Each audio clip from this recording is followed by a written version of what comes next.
नमस्कार मित्रांनो, स्वागत आहे तुमचं आपल्या कृषी अपडेट यूट्यूब चॅनलवरती।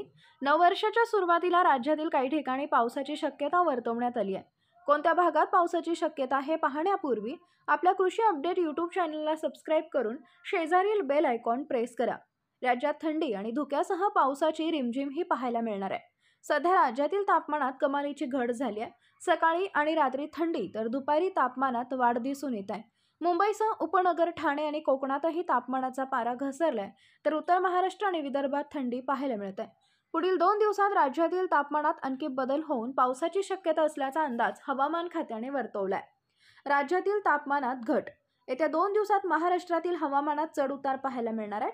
डिसेंबर अखेर जानेवारीच्या पहिल्या आठवड्यात राज्यातील किमान तापमानात घट होण्याचा अंदाज हवामान खात्याने वर्तवलाय। तर वेस्टर्न डिस्टर्बन्समुळे वर्षा अखेर आणि नववर्षात स्वागताला पावसाची हजेरी लागण्याची शक्यता IMDने वर्तवली आहे।